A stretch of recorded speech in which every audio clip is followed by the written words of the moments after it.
ufologia.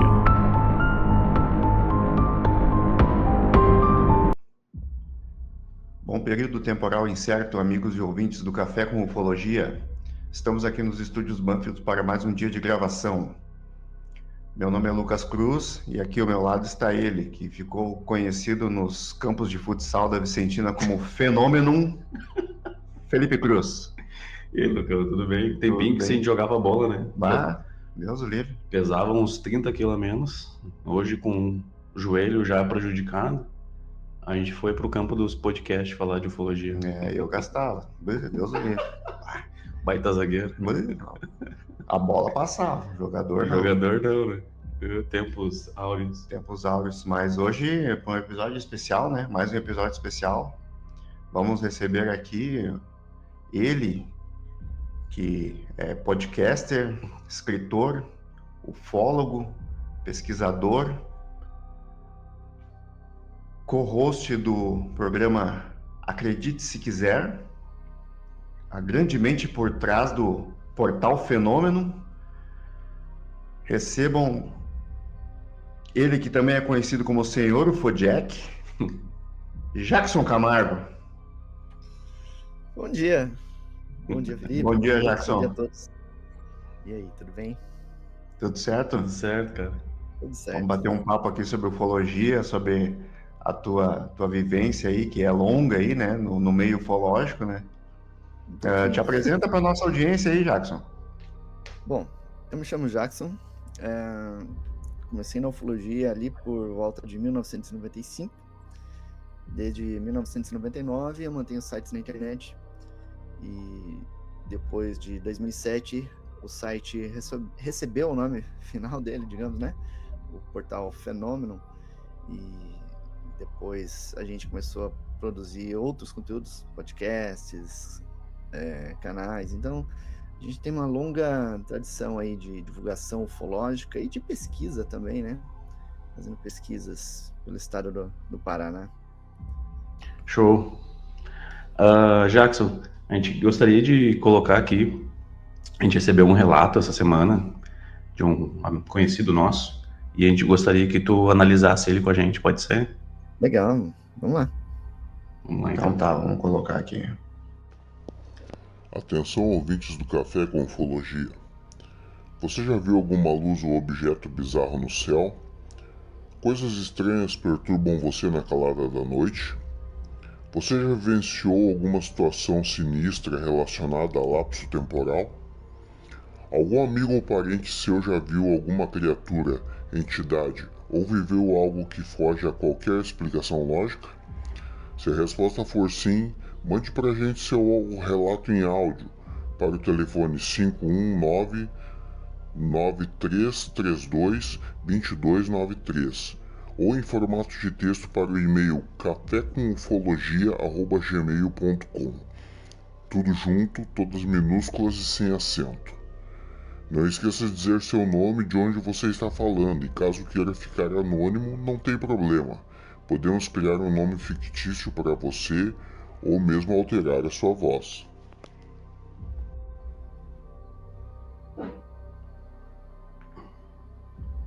Oi, meu nome é Alisson, atualmente tenho 25 anos de idade e moro em São Leopoldo, no Rio Grande do Sul.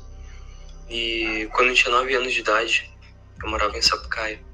E aconteceu algo que me marcou bastante na minha vida inteira, desde daquele dia até hoje.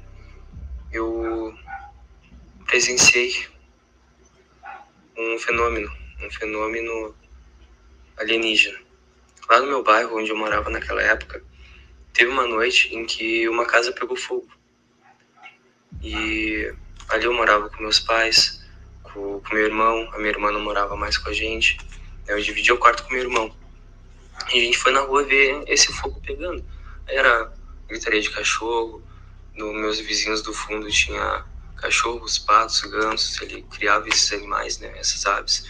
E ali na rua da frente era na rua principal, que uma casa mais acima estava em chamas, né? E ali o tumulto aconteceu, né? Todo mundo na rua vendo se estava tudo bem, o que aconteceu, bisbilhotando ali, como acontece, né? E nisso eu não dei mais bola. Aí eu voltei pra dentro de casa. Voltei pra dentro de casa, fui pro quarto. Eu dividi o quarto com meu irmão. Era uma cama e não era beliche, tu puxava o colchão de baixo. E o quarto não tinha porta. Era uma cortina de cintas de plástico, assim. Não era caseira, era comprada mesmo na época, não sei se existe ainda. Então não era de pano. E nisso, eu vi uns barulhos dentro de casa. E eu já senti ali que tinha uma coisa diferente. A gente acaba sentindo isso, sabe? Eu fiquei paralisado, não consegui fazer nada, porque normalmente ali o cara vai se tapar a cabeça ou algo do gênero, né? Eu simplesmente fiquei parado, tive uma sensação calafrio que parecia uma paralisia. Não pude fazer muita coisa. E eu vi uns vultos passando. E aí eu me assustei, fiquei mais paralisado ainda, gelado. E nisso, começa a entrar no meu quarto onde eu tava um ser. Ele não entrou por completo no quarto, ele botou primeiro o braço, foi entrando o braço, a cabeça, o dorso ali, né? Ele era um ser mais ou menos de 1,60 de altura, 1,50, 1,60. Ele era pálido. Ele era muito humanoide. As mãos, o corpo, assim, a cabeça.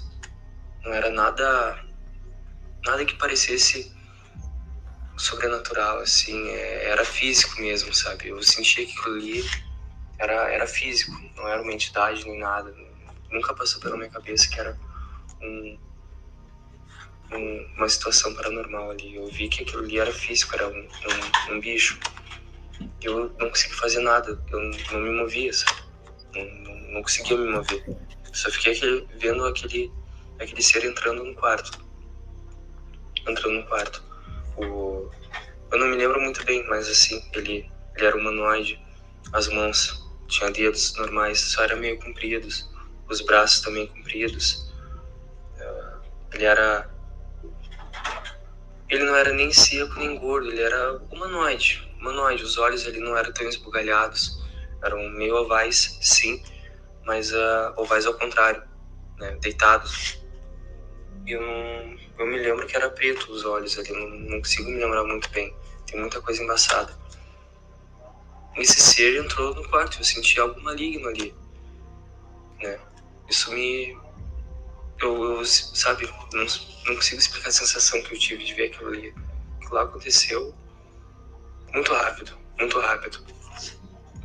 Então, ali acaba voltando pra dentro de casa a minha família, meu irmão, eu fui o primeiro a voltar. E o ser simplesmente sumiu.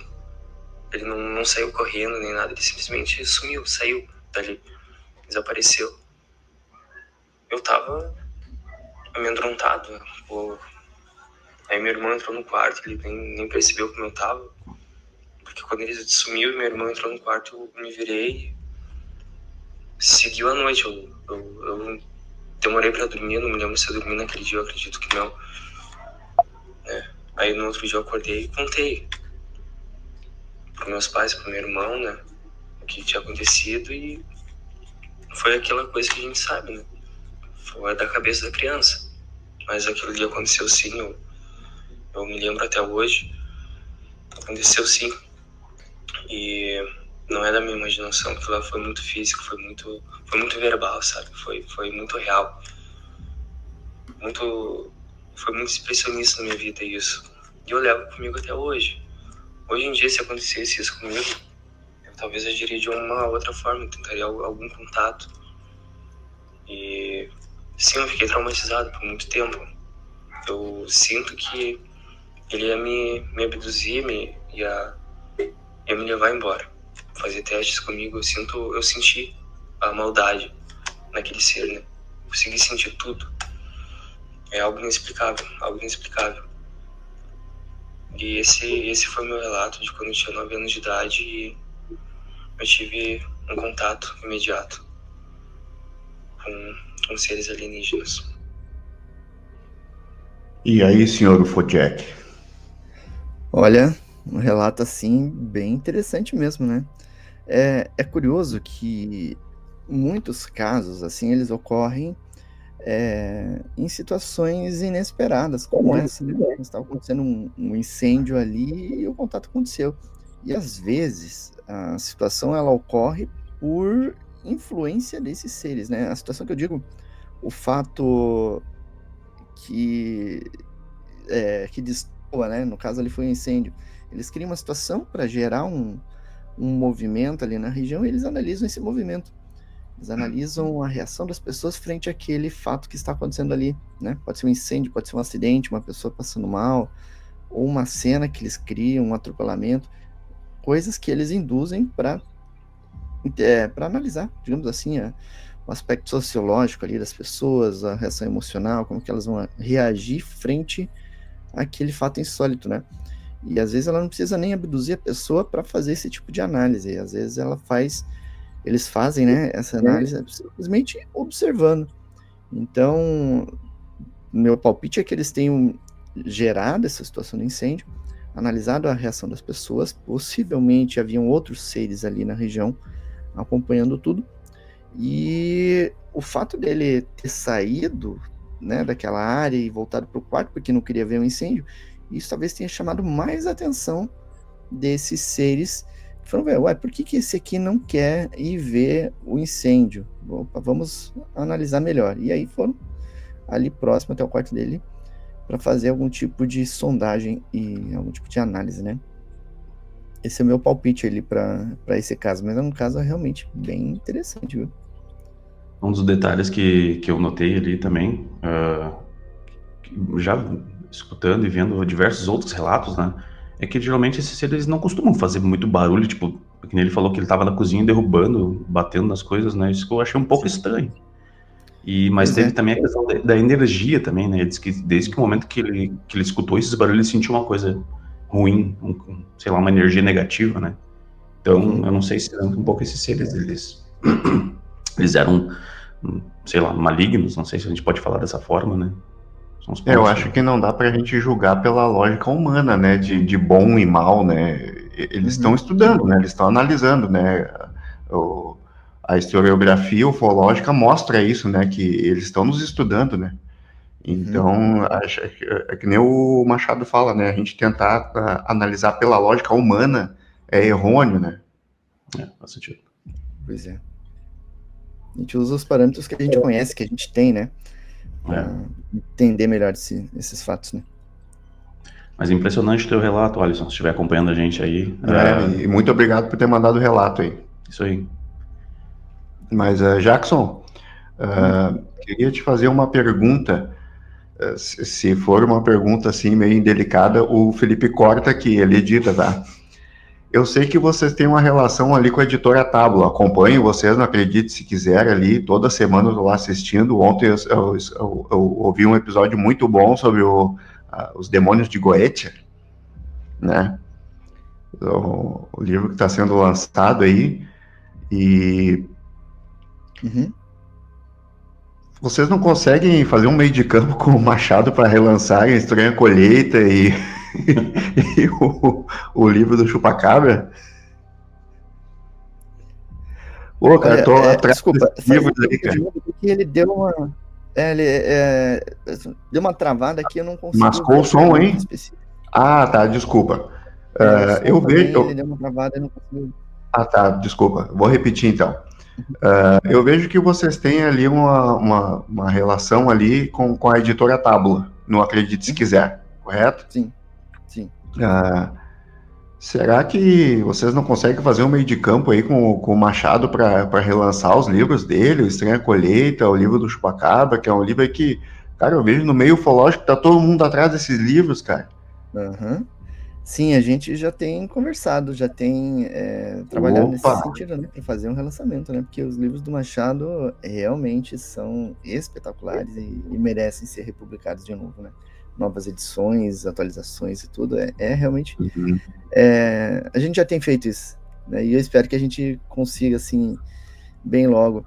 O livro do Pacatinho também, a gente conseguiu fazer dessa forma, né. Isso, eu vi ali. Pela Tábua. Então, eu vi que já está em pré-venda, né? Então logo vem o do Machado também. Então existe uma tratativa inicial já, então. Já estamos Podemos dar esse trabalhando. furo de reportagem aqui? Já estamos lá conversando com o pessoal para isso. Excelente. Melhor notícia. Então vamos lá, então. Vamos começar o nosso bate-papo aqui de vez, então, com o senhor Jackson Camargo. Jackson, aquela pergunta que acho que todos podcasters, quando tu vai num programa, te perguntam, né? Quando foi que o mosquitinho da ufologia te picou? Conta um pouco dessa história pra gente. Cara, foi... eu acho que... É sempre na infância, né, que essas coisas acontecem pros ufólogos. No caso, eu passava as férias no interior do Paraná, no sítio dos meus avós, e lá não tinha, na época, não tinha energia elétrica, não tinha telefone, não tinha nada, assim, era bem afastado da cidade, então o céu lá era fantástico, né, assim, você via tudo, né, e aí eu lembro que por não ter televisão, a família se reunia em volta do fogão a lenha de noite e ficava conversando, né, então era muito, muito frequente as histórias da região, né, tanto as histórias de vida deles, quanto as coisas estranhas que aconteciam, histórias de fantasmas, aparições, assombrações, Mãe do Ouro, Baitatá, essas coisas, eles chamam de visagem lá. E aí a minha avó gostava de levar eu para ver o céu e tudo, mas eu só saía com ela, eu não tinha coragem de sair lá sozinho, porque eu tinha medo de ver as tais visagens, né? Aí, uma determinada ocasião, eu sempre fazia assim, quando anoitecia, quando estava anoitecendo, já fazia tudo que eu tinha que fazer lá fora para não ter que olhar para a janela e não ver nada, né? Eu tinha muito medo. E aí, eles tinham aquela casinha que era o banheiro, que ficava vários metros longe da casa, então eu já fazia tudo para não correr riscos. Só que aconteceu uma determinada data lá, eu do nada tive uma vontade enorme de ir no banheiro. Fiquei muito apertado, eu não ia aguentar, e eu falei para minha avó, né? Precisava ir no banheiro e tudo. E tava com medo, daí ela falou assim, ó, então você vai ali na frente da casa, fica olhando daqui, e daí você volta. Daí tudo bem, né? Aceitei. Fui lá na frente, quando eu me virei para voltar para dentro de casa de novo, havia uma bola em cima do telhado da casa.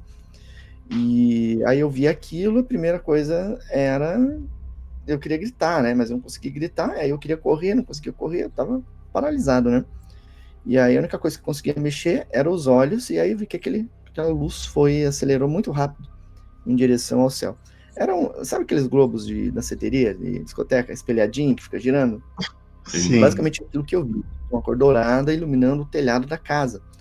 E aí, então, eu fui correndo para minha avó, contei para ela o que tinha visto, e aí ela, bem tranquila, assim, ela falou, olha, isso que você viu aí é a Mãe do Ouro. Então, fica tranquilo, porque aqui todo mundo já viu isso. Pode ficar tranquilo. A Mãe do Ouro anda por tudo, né, cara? Mãe do Ouro. E aí eu voltei para Curitiba naquele ano, falei para os amigos da escola o que tinha acontecido nas férias, e aí eles falaram, não, mas você viu um OVNI, você viu um UFO, você viu um disco voador. E aí fiquei com aquilo na cabeça, né? Dias depois, voltando para casa da escola, passei numa banquinha para comprar doce e vi lá estampado lá, já logo na entrada, né? Revista UFO, discos voadores, não sei o que, OVNIs, UFO. Eu falei, meu Deus, então foi isso que eu vi, uma nave alienígena, né? E aí que despertou esse interesse, né? Esse fascínio, assim. E eu tô nisso até hoje. Não consigo me afastar mais tempo, não. Eu imagino, né? Porque tu passou por uma experiência transformadora, né?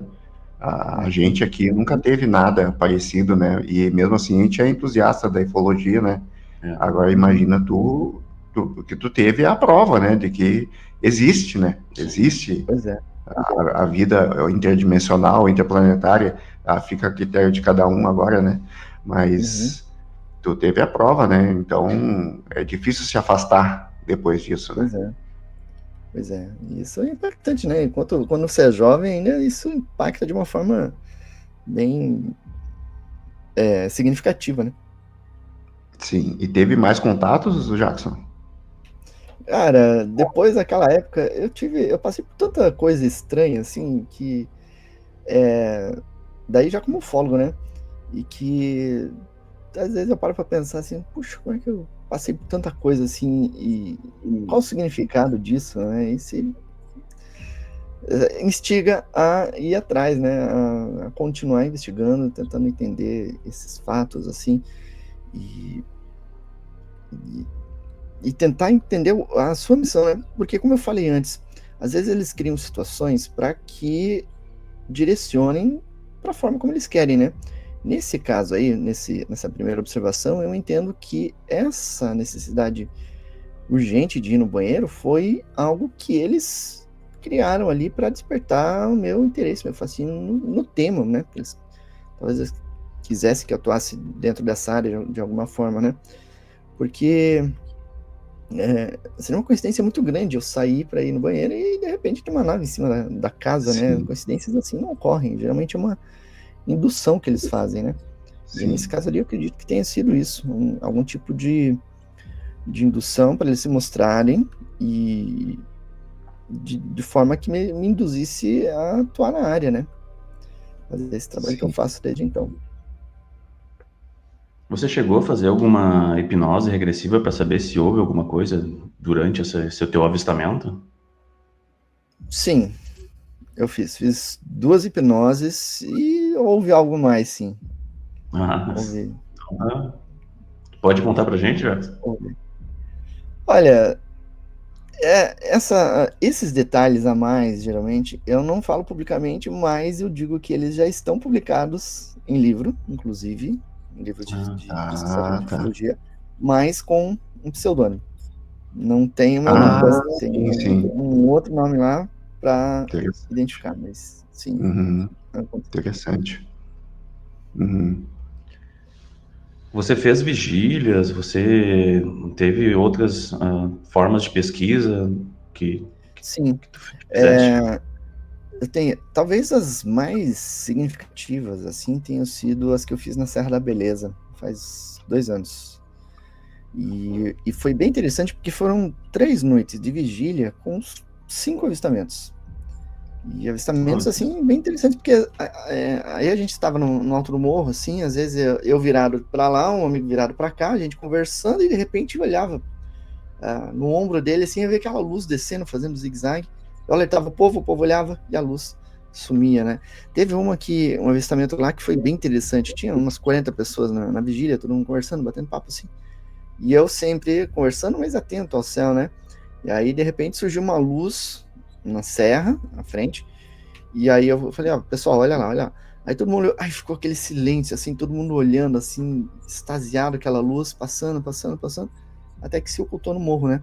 No dia seguinte, no mesmo horário, o mesmo tipo de avistamento, objeto no mesmo local, fazendo o mesmo tipo de movimento, e daí parte do grupo mudou o local da vigília, a gente foi para um outro ponto, na mesma região ali, e a outra metade ficou no mesmo lugar, né? E eles falaram que na terceira noite apareceu mais um objeto ali também. Na mesma sequência, objeto vindo e de repente ele desce em direção para baixo, assim, se ocultando no morro, né? Nesse outro local aí que a gente foi, onde eu estava também, eu vi outra luz passando, né? O pessoal não conseguiu ver esse, mas eu vi na serra, e não estava muito longe, não. Objetos bem bonitos também, bem legais. Eu também eu fiz uma pequena vigília lá em Colares, lá no Pará, quando eu fui para lá, mas lá eu não vi nada, mas passei um susto, né? Porque na noite que a gente chegou, eu já estava de olho no céu e de repente apagou a luz da cidade inteira, né? Eu falei, meu Deus, tá passando uma nave aqui. Aí, como eu ainda estava dentro de casa, eu saí para ver e aí vi uma luz enorme no céu, assim, meu Deus, o que é aquilo, né? Será que é um OVNI que tá passando sobre a cidade, né? E fiquei olhando, depois a luz voltou, aquele objeto lá na mesma posição, daí que quando eu consegui sinal de internet, eu abri o aplicativo de mapeamento de estrelas, aí descobri que era um planeta que estava naquela posição, né? Mas foi interessante. Aquela luz ali que eu não sabia a princípio que era. Era só um planeta, naquele caso.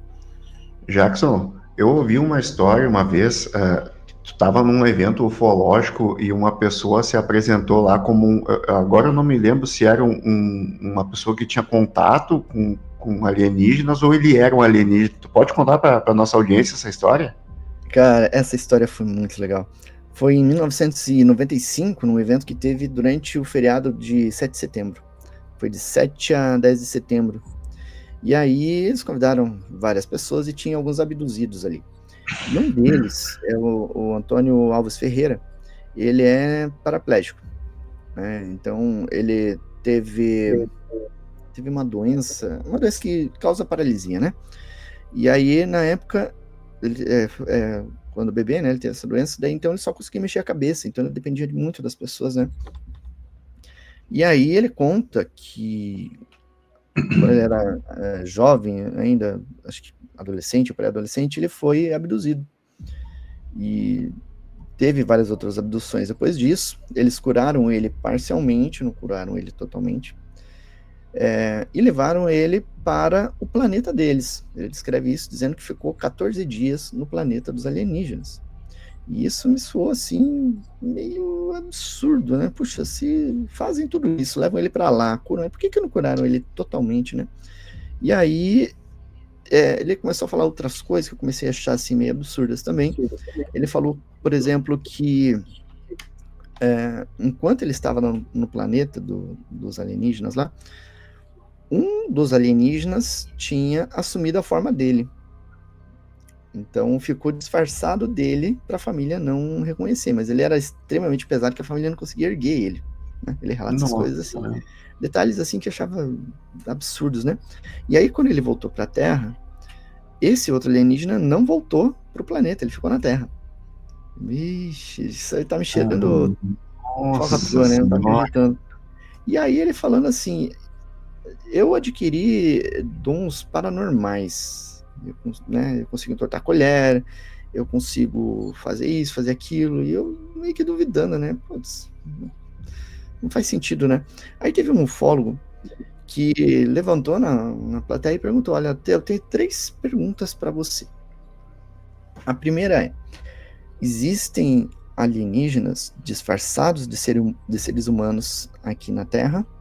A segunda é, existe algum alienígena disfarçado neste evento hoje? E a terceira é, se existe algum alienígena disfarçado aqui, você pode indicar quem é. Aí ele falou assim, olha, realmente existem aliens vivendo na Terra hoje disfarçados de seres humanos.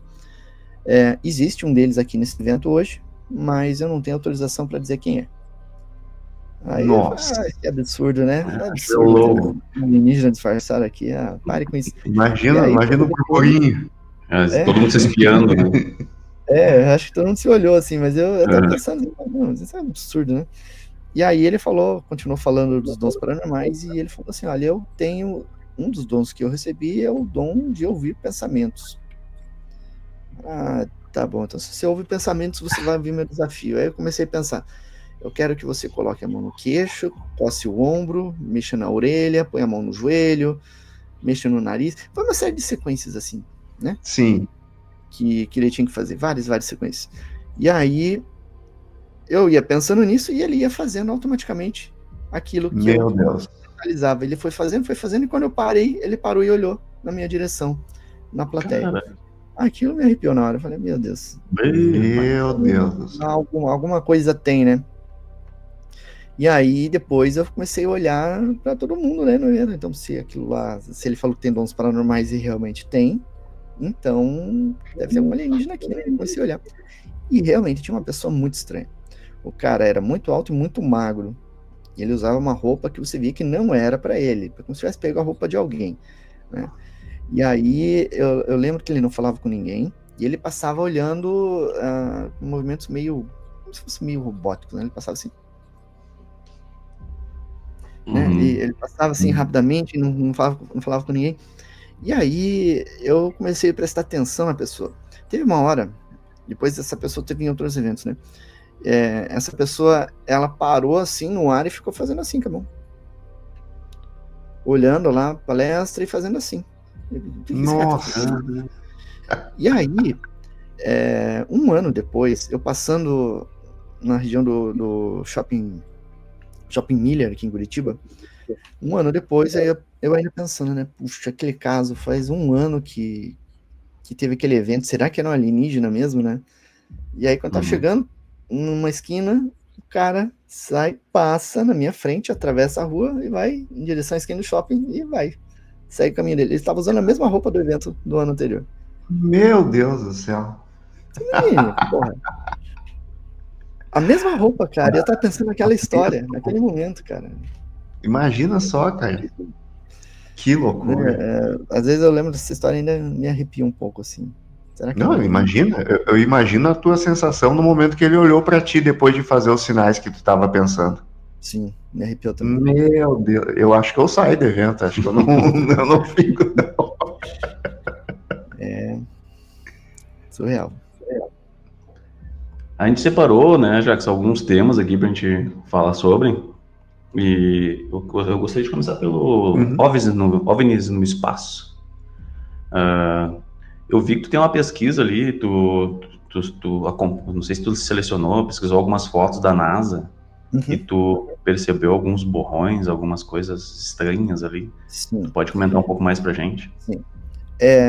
Como eu tinha, na época, eu já tinha o portal Fenômeno. O Fenômeno, o site, o meu trabalho com o site começou em 1999, com sites de ufologia. Então, desde o início, eu sempre queria colocar a foto com maior qualidade, as informações completas, o mais detalhadamente possível, né? E aí, eu quis fazer um artigo sobre OVNIs no espaço, e tudo que a gente tinha era fotografias escaneadas de revistas, né? Fotos que a revista UFO publicava e tudo. E eles pegavam aquelas imagens e postavam na internet. Então a qualidade era muito baixa. Então eu resolvi ir atrás de fotos com melhor qualidade. Então eu joguei no Google, na época, o código das fotos. E aí eu caí num site, científico que tinha todas as fotos do programa Apollo, dava mais de 30 mil fotografias. Show. Feitas só no espaço, né, durante as missões. E aí eu comecei a analisar uma por uma. Eu lembro que fiquei uns 3 ou 4 meses olhando foto por foto. Chegava do trabalho, ali por volta das 6, ficava das 6 às 10 só analisando foto. Passando Essas fotos de alta qualidade, Jackson? Na época não. Na época aquelas fotos, pra época eram fotos de alta qualidade, melhor do que o que era escaneado da revista, né? Eram fotos de 440 pixels. Hoje aquilo é muito ruim. Mas na época era bom e tinha vários pontos, a gente conseguia ver vários elementos estranhos nas fotos e encontrei vários OVNIs nelas. E aí fiz um artigo para UFO, foi matéria de capa, inclusive, foi na revista UFO 107, e aí tempos depois, o primeiro artigo saiu ali em 2005, na UFO. De 2005 até 2007, até 2013, em 2013, surgiram 2 outros sites que tinham as mesmas fotografias, mas numa resolução muito, muito superior. Era em torno de 4.400 pixels cada uma. E num deles tinha os arquivos brutos, né? Tinha arquivos lá com mais de 30 GB de tamanho. A imagem, eles escanearam direto do negativo em altíssima resolução, para análise mesmo. E aí, então, eu resolvi, refazer essa análise, né? E nesse outro que tinha os materiais brutos, aí tinha também programa Gemini e programa Mercury. Então, dava umas 50 mil fotografias, assim, para analisar. E aí, o que eu fiz? Eu peguei as fotografias anteriores, do primeiro estudo lá que foi publicado na UFO, e fui atrás no primeiro site para relacionar as fotografias de novo, né? Porque eu tinha perdido a lista e algumas das imagens, e aí eu vi que algumas imagens que eu tinha divulgado foram manipuladas. Apagaram algumas imagens lá, alguns objetos nas imagens, e aí aquilo já me deixou meio intrigado. E aí então, resolvi começar do zero, comecei a analisar Mercury, Gemini, Apollo, peguei todas as imagens que tinham elementos estranhos, fui separando, fui salvando. Então é um processo aí que levou uns 6 meses de análise, né? E aí, separei as imagens, depois fiz uma análise no material que foi separado, tinha aquelas que tinham explicação e tudo, que era um pedaço de cápsula, lixo espacial, e ficou ali 260 fotografias que não tinham explicação, fotografias bem interessantes, assim. E aí também eu resolvi buscar informações sobre possíveis documentos, né? A gente já tinha, na época, já há bastante tempo, alguns trechos de transcrição de conversa de astronauta com centro de controle falando sobre OVNIs, né? Então, resolvi colocar no Google essas transcrições para pegar ela completa, para fazer um artigo para o site, né? E aí, de repente, eu achei documentos da NASA com 80 mil páginas de transcrição dessas missões. Tudo que era falado durante a missão estava escrito ali. Falei, meu Deus, então aqui deve ter muito caso de avistamento. Coisa. Vai levar uma vida para analisar tudo isso. Também dá eu bastante coisa. não ia ler tudo aquilo, 80 mil páginas, esse estudo começou em 2013, se eu lesse todo dia, até hoje eu não teria terminado. Então o que eu fiz? Como tinha esses PDFs, né, com essas comunicações, elas foram, não me fugiu o termo agora, quando a gente pode fazer a busca, né, quando você só escaneia a imagem, você não consegue fazer a busca no texto, mas é feito um processo para reconhecer as palavras, e aí você consegue fazer a busca no texto inteiro. Todas aquelas páginas lá, você conseguia buscar um termo. Então comecei a jogar a palavra UFO, opa, não apareceu nada. Comecei a escrever ele por extenso, não aparecia nada. Aí comecei a jogar outras palavras que a gente sabe que eles usavam para se referir a OVNIs, né? Por exemplo, Papai Noel, Santa Claus.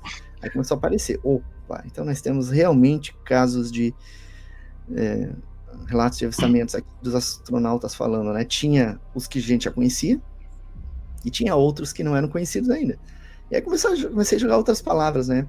Fogo, outros termos assim que poderiam ser relacionados com avistamentos, né? E comecei a colocar também termos mais complexos, assim. O que eles falariam se estivessem vendo um fenômeno, né? Eles poderiam falar impressionante? Opa, então vou procurar a palavra impressionante. E assim fui achando vários e vários casos de relatos nesses documentos. E nesses documentos tem o dia, a hora, o minuto e o segundo em que era falado aquela comunicação. Aí, pouco depois, eu encontrei documentos da NASA especificando o momento que a fotografia era feita. Ela foi feita no dia tal, hora tal. E aí daí tu cruzou os dois, hein?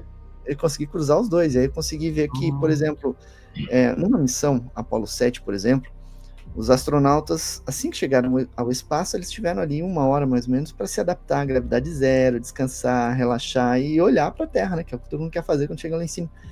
E aí teve dado um momento lá que os astronautas estavam falando, olha, estou vendo fogos.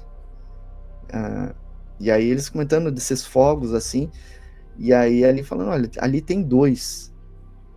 E aí eu fui no acervo de fotos, no horário que ele falou, tinha a segunda fotografia que eles fizeram na missão, tinha a janela e 2 pontos de luz contra a superfície. Nossa Os caras estavam falando ali, alguém fotografou e tá ali, ó, cruzou a informação, no mesmo horário, tá ali a foto, comprovando. E aí, então veio a ideia de fazer o livro. E aí, eu cruzando todas essas informações, agregando tudo que eu tinha, entrevistas que os astronautas fizeram depois, e aí surgiu o livro, com 260 fotografias de OVNIs feitas nas missões Mercury, Gemini e Apollo. E aí, curioso, que no livro eu coloquei o endereço de cada fotografia e o endereço dos documentos, falando, essa transcrição está no documento tal, da missão tal, está na página tal, e você encontra nesse endereço. Tu referenciou tudo. Referenciei tudo. 6 meses depois, a NASA fez o favor de alterar o endereço onde acessava os documentos. Não tinha acesso àquilo. O livro não consegue achar. E aí, mudaram também o endereço das fotos, as fotos também no livro não referenciam mais. Que coisa. Então eu vou escrever os artigos. Desacreditando. E aí então eu resolvi escrever lá no Portal Fenômeno e coloquei os endereços atualizados, né? E aí sempre que eles alteram lá, eu altero aqui também. Não tem jeito, tá lá referenciado agora. E aí é curioso, uma outra coisa que eu achei interessante, deixa eu mostrar para vocês uma das fotos. Na Apollo 10, Apollo 10 é uma missão que veio antes da Apollo 11, quando os astronautas desceram na Lua. E na Apollo 10, os astronautas, a missão era sair da Terra, ir até a Lua, circundar a Lua, fazer um monte de testes em volta da Lua e voltar para a Terra. Eles não pousaram, só ficaram dando as voltas lá. E aí, enquanto eles estiveram lá, os astronautas falaram que tinha um objeto dourado, que às vezes aparecia à frente, atrás, acima, abaixo da cápsula, e quando se aproximava, dava algum problema interno ali, um equipamento falhando, alguma coisa. E aí, eu divulguei o livro, divulguei no site, e eles fizeram essa fotografia aqui, ó. Essa. Do objeto que eles estavam vendo. Olha ali, dourado mesmo. Eles fotografaram. Então, você vê que é um objeto luminoso contra a superfície da Lua, é dourado e tudo. Sim, E aí sim. eu publiquei essa foto, publiquei no site, e aí um determinado dia eu queria pegar a foto em altíssima resolução de novo. E aí eu fui no endereço, no site científico, onde tem todas essas fotos em altíssima resolução, e essa foto, com essa qualidade que estava aqui, eles tiraram e colocaram a foto bruta, uma foto sem tratamento. Então tudo isso que a gente vê aqui, superfície, sombreamento, a gente só vê tudo, quase tudo branco, como se tivesse com excesso de luz, que é como as fotos originais vêm. E aí você nem consegue ver essa luz dourada ali, né? Que eles trocaram de propósito para tirar essas imagens, essa qualidade que aparecem lá e dificultar o trabalho das pessoas. Mas tá lá. E eu tenho a foto original trabalhada também, então no portal tá tudo disponível.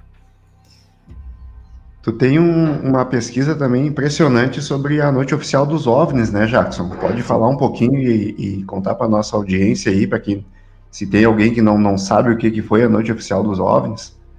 Então, a Noite Oficial dos OVNIs envolveu a aparição de várias dezenas de OVNIs em 10 estados brasileiros e ao menos 2 países vizinhos. Até onde se sabia eram 21 OVNIs, né? Captados por radar e perseguidos por 5 caças da Força Aérea Brasileira. Mas a partir do momento que eu fui fazendo investigação sobre esse caso, eu descobri que é muito mais do que 21 OVNIs, e a Força Aérea, ela não é transparente com esse caso. Ela divulgou os documentos, foi na imprensa, falou que tudo aconteceu, mas tem muita coisa ali que ela não admitiu, ou que ela omitiu propositalmente por algum motivo. Por exemplo, ela fala que são 5 caças, liberou os documentos relacionados às 5 caças, mas eu sei que tem pelo menos mais 4 caças que perseguiram OVNIs naquela noite. São 9 caças envolvidos. Fora toda a aviação comercial, né? Todos os aviões que voaram na região do centro, na região sudeste, centro-oeste, sul, todos eles viram OVNIs naquela noite. Então, são muitos pilotos envolvidos, milhares de pessoas, em milhares de cidades ali, afinal, foram 10 estados envolvidos, que testemunharam OVNIs. Até o presidente da Embraer viu, né? O presidente da Embraer viu, e ele deu entrevistas abertamente. E olha só que interessante, né? Eu fui buscando os testemunhos e tudo, buscando as testemunhas daquela época, civis, militares e tudo. Então, por exemplo, quando eu vejo uma publicação sobre isso, eu já vou nos comentários e vejo o que o pessoal comenta, né? Então tem muita gente falando. Eu, às vezes encontro assim, olha, né, dia 19 de maio, é aniversário da minha mãe, a gente estava fazendo uma festa em casa, e daí a gente saiu para olhar o céu e de repente estavam lá os objetos.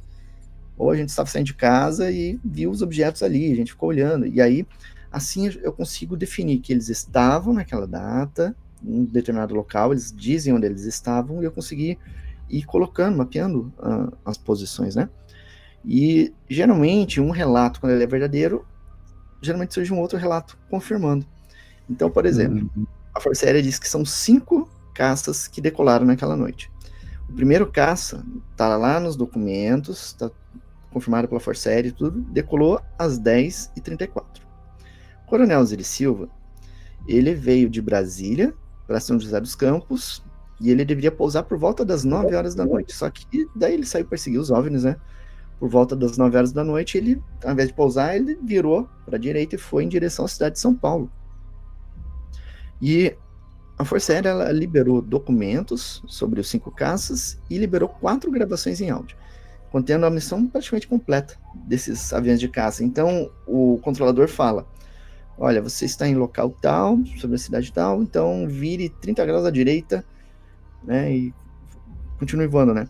Então eu consegui, com base nas descrições dos áudios, reconstituir toda a trajetória de voo desses pilotos. Nenhum deles passou sobre a cidade de São Paulo. Chegaram perto, chegaram ali em São José dos Campos, mas não passaram sobre a cidade de São Paulo, nenhum deles.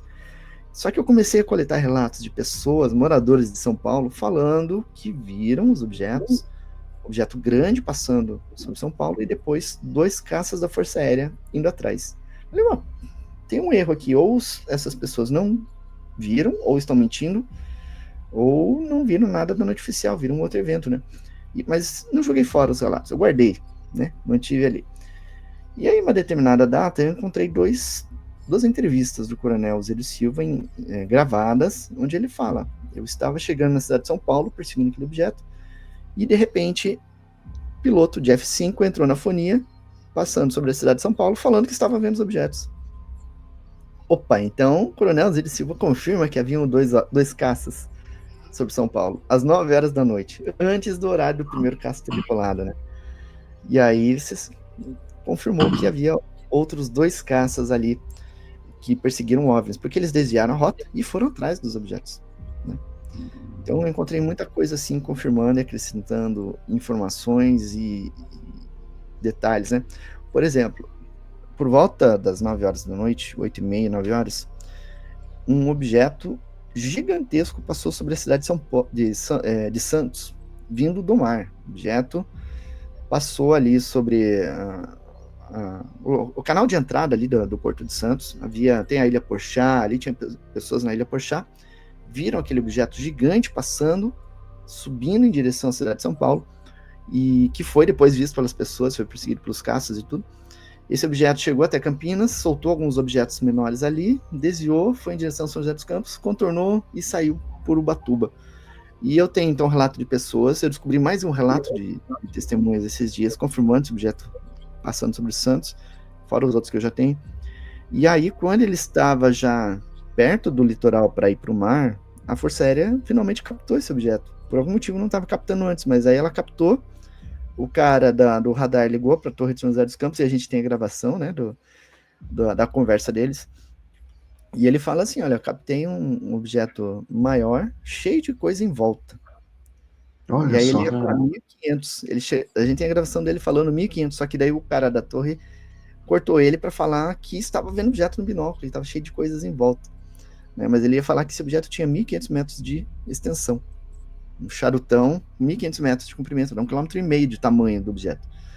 E aí eu tenho relatos também de um engenheiro da FEPASA que conhece toda a região de São José dos Campos, falando que esse objeto desceu, uma ponta ficou sobre um trevo e a outra ponta ficou em cima de um local lá que fica a 1.500 metros de distância. Então foi possível medir o tamanho desse objeto. Sim, sim. Gigante.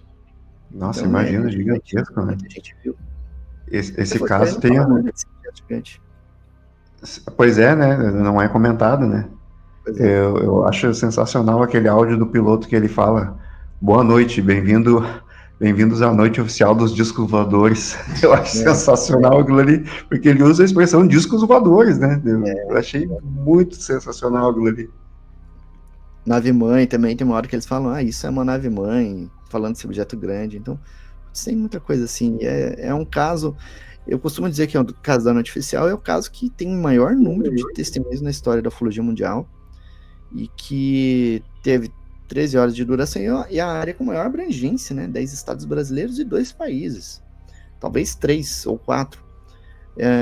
Por que eu digo isso? Porque a gente sabe que o Uruguai teve avistamentos. Enquanto os caças estavam perseguindo OVNIs no Brasil, tinha 2 caças, o Cará, da Força Aérea do Uruguai, perseguindo OVNIs no Uruguai. 2 OVNIs que estavam na região central do Uruguai, caíram no radar, perseguidos por caças. E esses caças se afastaram, foram em direção à Argentina. Eu tenho um relato da Argentina, onde a pessoa viu esses OVNIs, que depois vieram em direção ao Brasil de novo. E eu tenho uma informação que há anos eu tento confirmar, mas que ainda não consegui, por causa de algumas barreiras, falando que a Força Aérea do Chile captou um OVNI vindo do Uruguai, passando pela Argentina e entrando no Chile. Eles ali abismados, né? A primeira captação, o OVNI já estava sobre a Argentina, então eles ligaram para a Força Aérea da Argentina, perguntando: o que esse objeto aí está vindo do país de vocês aí sem autorização, sem plano de voo, sem nada? O que é isso? Uma invasão de território? E aí a Força Aérea da Argentina falou: nós não sabemos, isso veio lá do Uruguai. Então, tudo isso acontecendo na noite oficial dos OVNIs, né? Que agora é um evento internacional, não é só do Brasil, né? Pois é, né? Provavelmente esses objetos eles trafegaram por todo o continente sul-americano. Né? Provavelmente, eu acredito nisso, eu acredito. E não foi só uma noite, né? Pelo que tu relata, né? Na tua pesquisa, né? Não foi só uma noite, né? Sim. Teve outros avistamentos ali. 10 dias depois, tem um objeto de 11 quilômetros de extensão sobre o mar à frente da cidade de Santos. Uma coisa muito grande. E nesse momento tinha vários objetos sendo vistos e captados em radar, e um deles foi filmado, inclusive. E eles estavam em diferentes pontos ali da região sudeste, e esse objeto apareceu ali sobre o mar, né? Pessoas na Orla de Santos vendo esse objeto sobre o mar, e aí, em dado momento, todos os objetos que estavam ali no continente foram em direção a esse objeto maior, houve fusão de plots, ou seja, sinalzinhos do radar ficaram tão perto que virou uma coisa só, e aí aquilo, de repente, sumiu em direção ao céu. Pô. O Noite Oficial dos OVNIs, acho que é top 3 aí, casos brasileiros, né? Noite Oficial, Operação Prato e Varginha, eu acho, né? Uhum. E falando em Varginha, Jackson, eu queria te fazer uma pergunta. Eu soube aí recentemente que um dos ufólogos que pesquisou ali o incidente em Varginha na época que aconteceu ali, o Birajara, que ele ficou muito tempo em silêncio e que recentemente ele voltou a falar sobre o caso. Uhum. E que ele tá falando coisas um pouco... Ele tá indo por outro caminho, né? Tá dando outra perspectiva. Tu consegue nos comentar aí e nos dar um update aí sobre essa notícia aí? Olha, o caso Varginha não é assim, digamos assim, a minha praia. Eu gosto do caso Varginha, mas como interessado, mas não a ponto de investigar, assim, né? Eu só acompanho por cima as notícias. A posição do Birajara, eu acho, assim, às vezes um pouco contraditória, mas às vezes eu entendo aonde ele quer chegar quando ele fala que não existem provas, ou quando ele nega alguns aspectos do caso, né? Talvez tentando trazer aquele aspecto, aquela postura mais científica pro caso, né? Mas é uma postura que eu desaprovo. Eu acho horrível quando vem um ufólogo e fala, mas não existe prova. Onde está a prova de que OVNIs existem? Pessoas que se dizem ufólogos, né? Eu acho isso...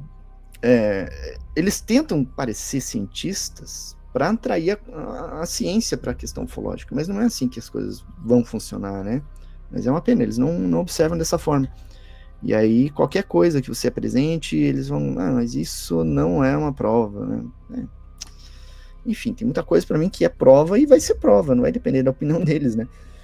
Mas em relação ao Birajara especificamente, algumas falas dele eu realmente entendo, e algumas posturas dele são um pouco, assim,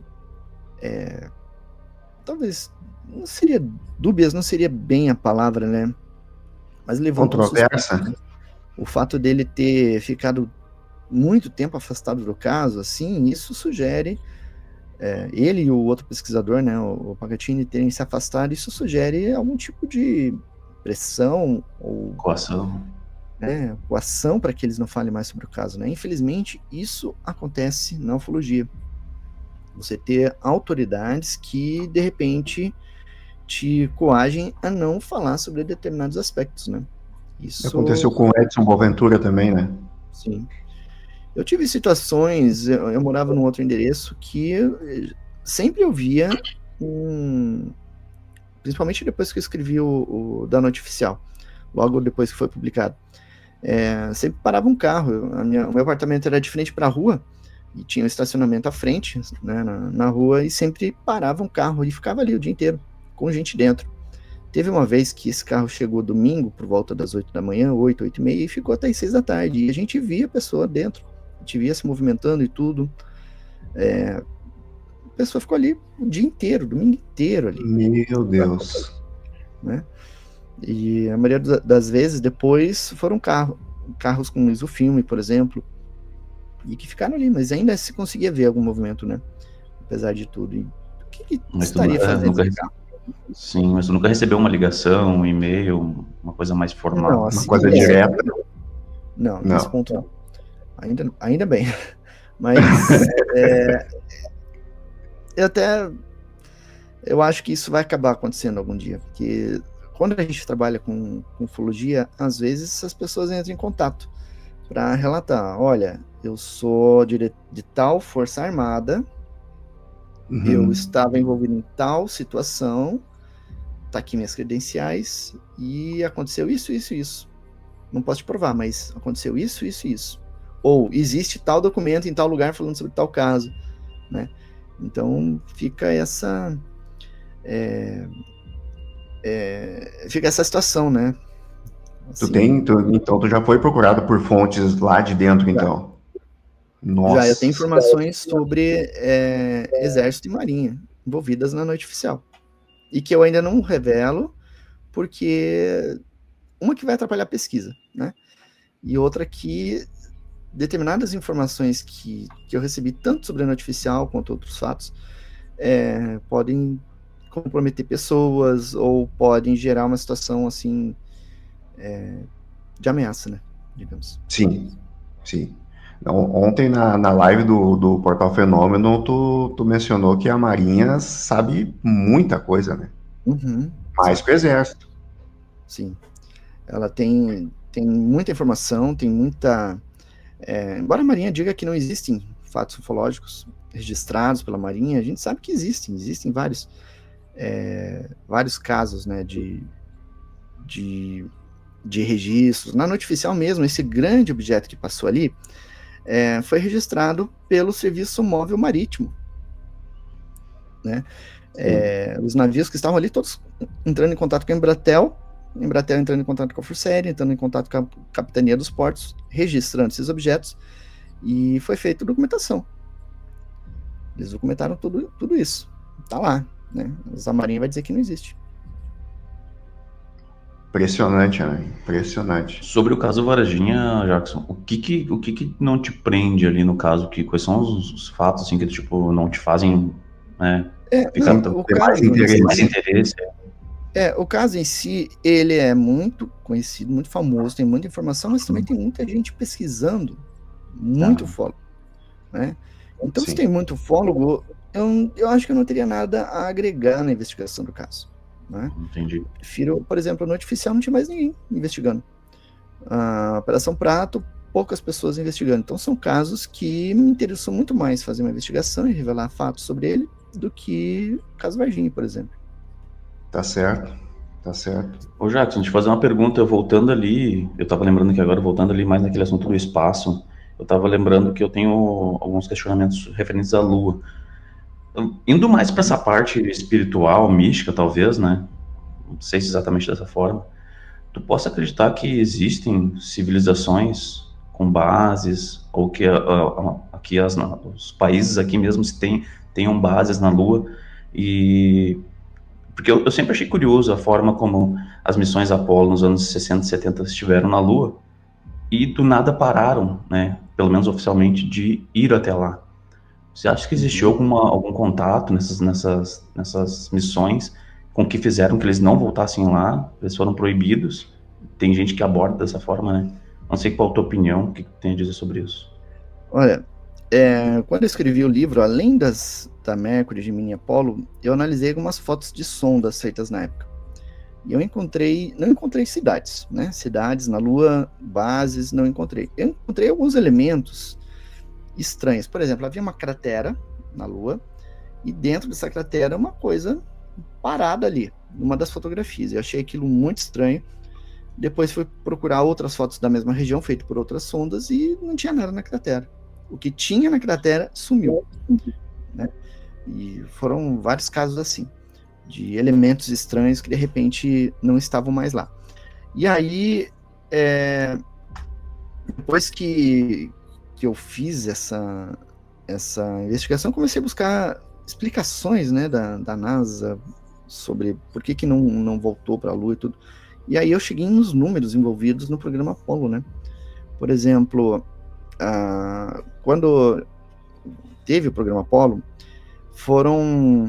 na época, foram 170 bilhões de dólares alocados só para o programa Apollo. E a NASA tinha daí orçamentos adicionais para sondas, folha de pagamento, infraestrutura e tudo, mas 170 bilhões de dólares era para o programa Apollo. Se a gente convertesse para os valores atuais, seria em torno de $1 trilhão atualmente, né?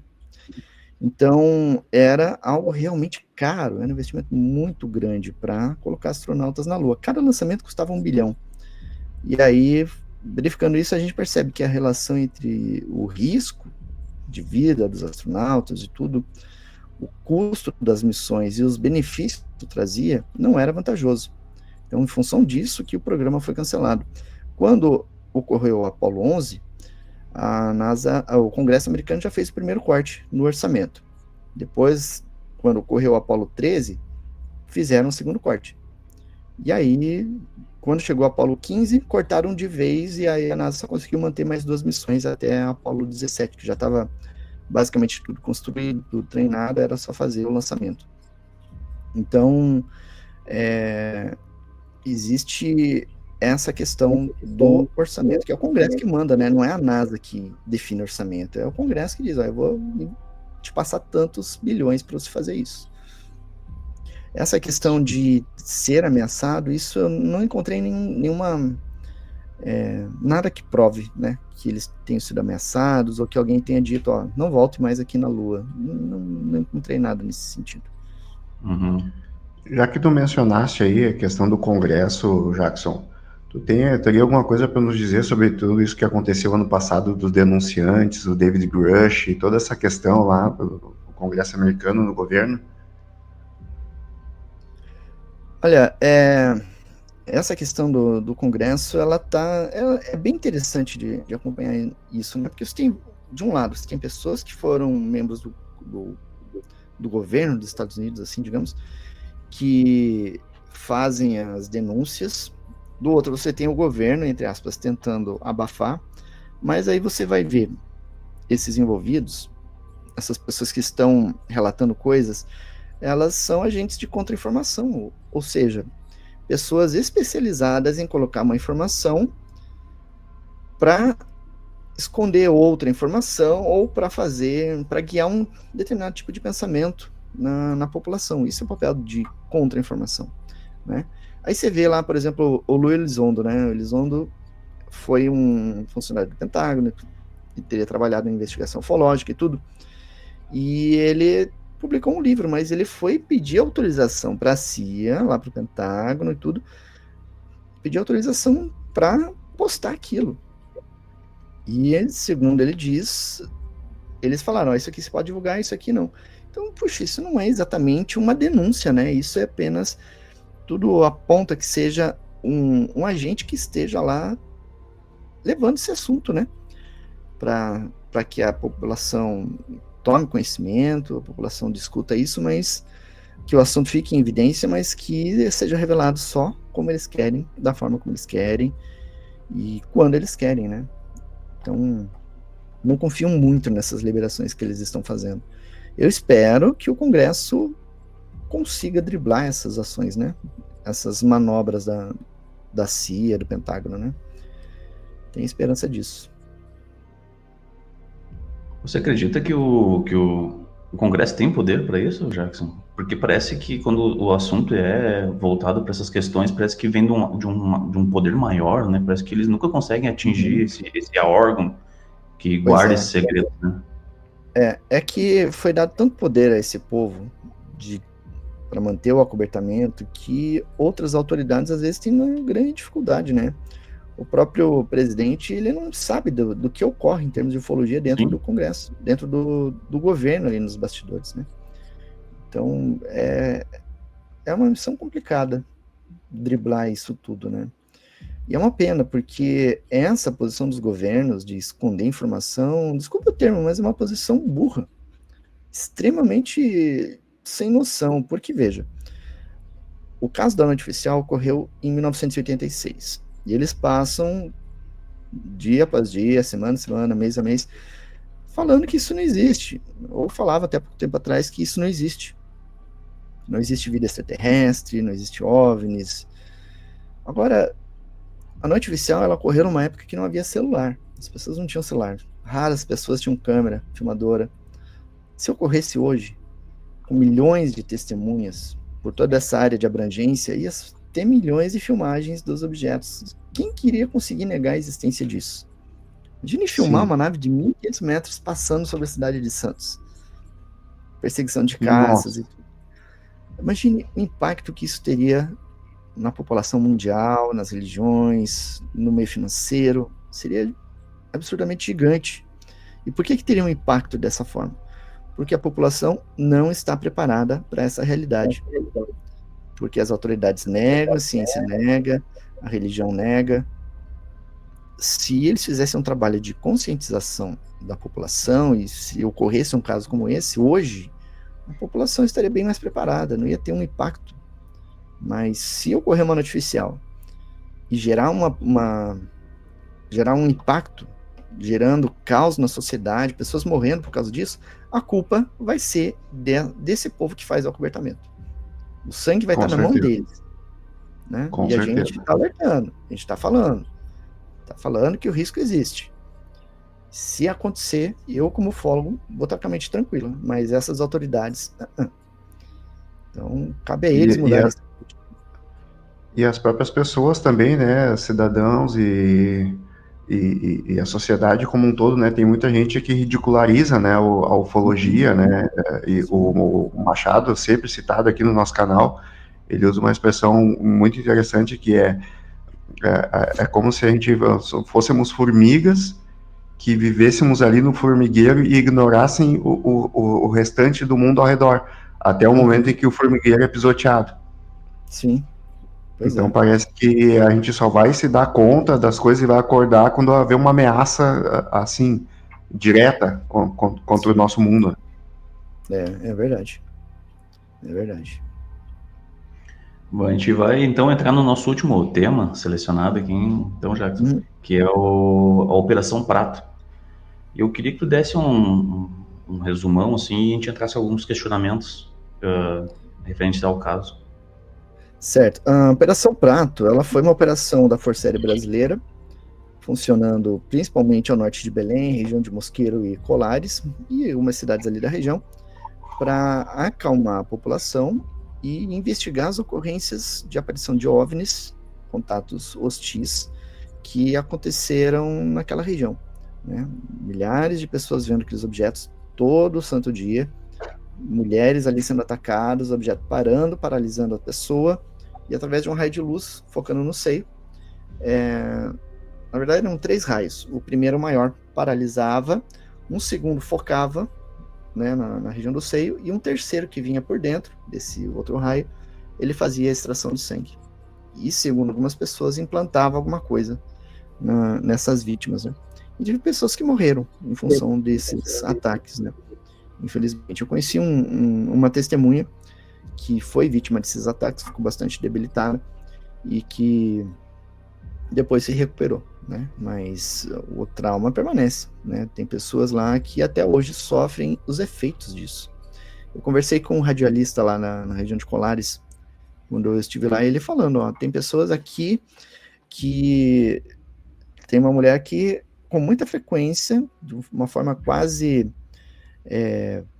periódica, ela entra num estado assim de não seria bem transe, é uma condição fisiológica que surge nela e que começou naquele caso de abdução. Não foi uma abdução, foi só um contato, né? Ela foi atacada, mas desde aquela época ela tem periodicamente essas crises, né? Com desmaio, fraqueza e outras coisas que ela sente em função daquele contato, né? E foi algo bem impactante, porque você tinha uma cidade ali, tinha em torno de 3 mil moradores na região de Colares.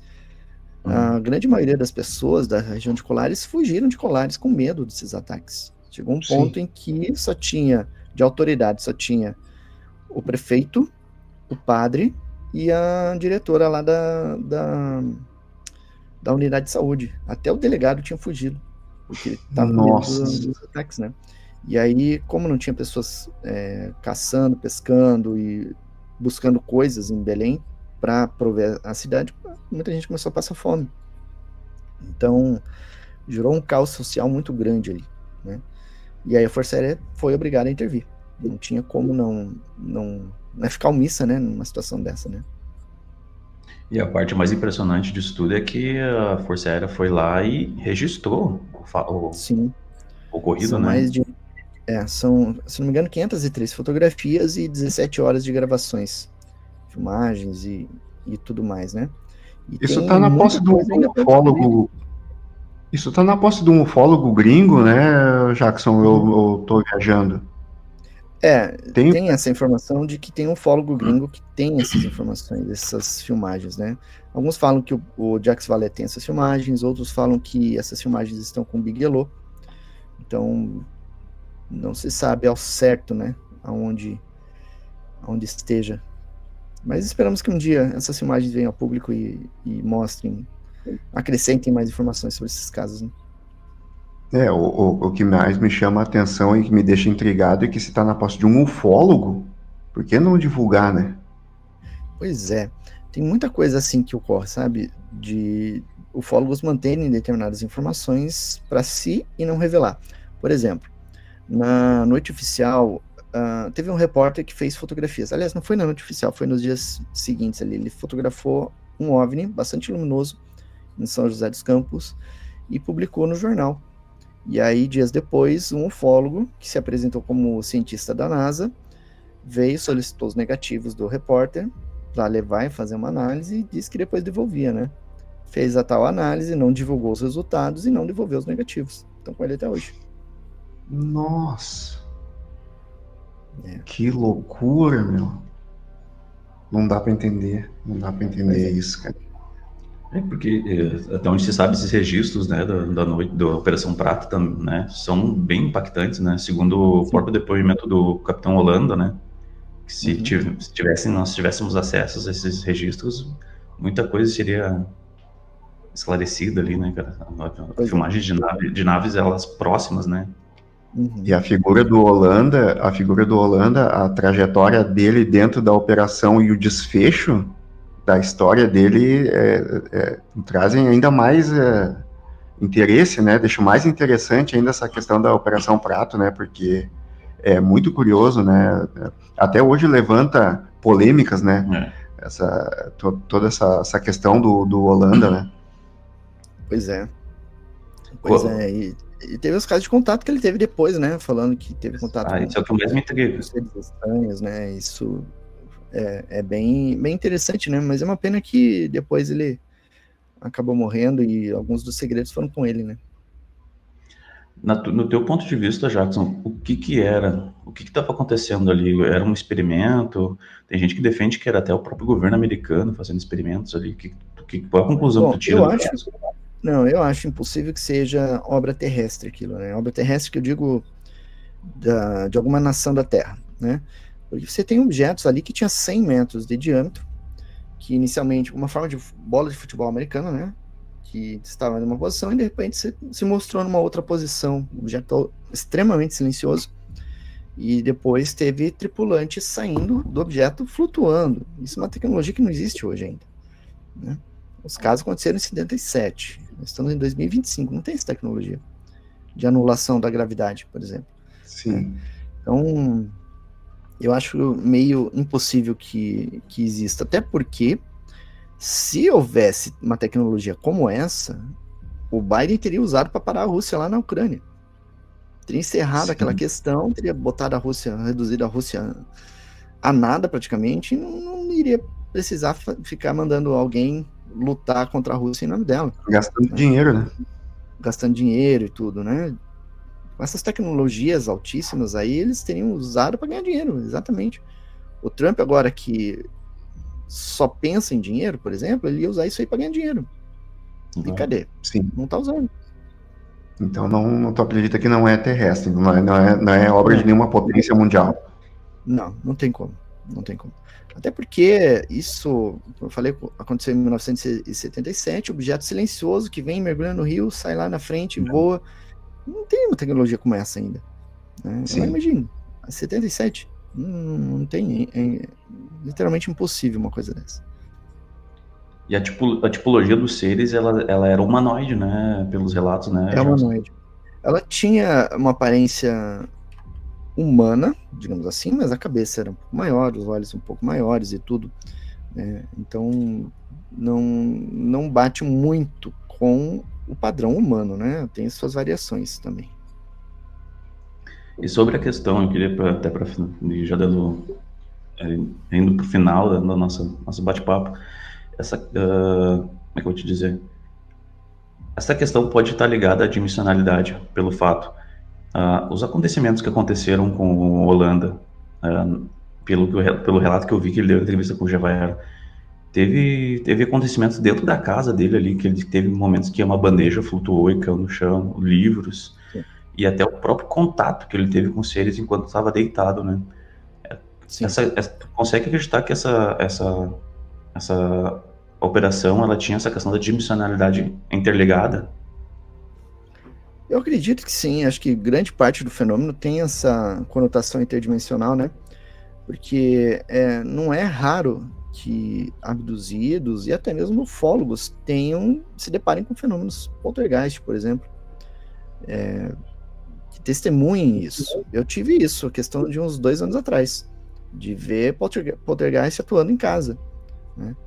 E eu sei que outros ufólogos tiveram fatos semelhantes, né? De coisas estranhas acontecendo e tudo. Então, existe sim uma relação, existe algo que acontece, não sei ainda o motivo, por que ocorre esse poltergeist junto, mas é um fato que não é raro, não. Acontece. Talvez eles estejam numa questão tão avançada que eles consigam transitar por questões de dimensões, né? Talvez. O Rony Vernet afirma. O Rony Vernet, ele afirma, assim, categoricamente, que o fenômeno poltergeist ele está relacionado à casuística ufológica. Ele tem um trabalho aí no Acre também, e ele já vi ele dar declarações assim que está bem interligado. Sim. Pô, muito interessante, né? Mas então é isso, cara. Acho que a gente vai te liberar aí. Jackson, onde é que o pessoal te encontra? Links, Instagram, deixa tudo aí. Certo. Eu tenho 2 perfis no Instagram. Você pode me encontrar como UFO Jackson. E o outro é @JacksonLuizCamargo. Né? Os 2 perfis no Instagram. O nosso portal o Fenômeno, neste momento ele está fora do ar, porque a gente está reformulando ele, mas logo ele volta. Né? No YouTube também temos o canal Fenômeno. Temos vídeos terças e quintas e lives nas terças e quintas e vídeo aos domingos, né? Então, esses são os meus canais oficiais de contato, digamos assim, né? Certo. Podem chamar lá e a gente conversa por lá. Daí. Portal Fenômeno importantíssimo aí, a gente usa muito aqui para os nossos vídeos, né? E Legal. é um trabalho aí fenomenal e sem precedentes, né? É muito importante para a ufologia brasileira. Teus livros estão todos disponíveis, Jackson? Estão. Eu tenho à disposição comigo o UFOs no Espaço e na Lua, fartamente ilustrado, com os documentos e tudo. Você pode comprar comigo autografado. Tá? O outro livro, o Noite Oficial dos OVNIs, você encontra na loja da revista UFO. E em breve deve sair a versão 2 com a complementação da pesquisa, as outras coisas que eu andei descobrindo sobre a Noite Oficial. Olha aí, tem novidade por aí. Atualização. Tem novidade, tem atualização. Tem muita informação nova. Então eu te gostaria de agradecer, então, Jackson, a tua presença aí, a disponibilidade do teu tempo. E foi um prazer. Dizer que, quem sabe, numa próxima a gente grave de novo tratando de outros assuntos que eu sei que conteúdo tu tem. Vai ser um prazer. Estou aí à disposição, com certeza. Só chamar, a gente vem de novo. Muito obrigado, Jackson. Para nós foi uma honra conversar com alguém da tua envergadura dentro da ufologia.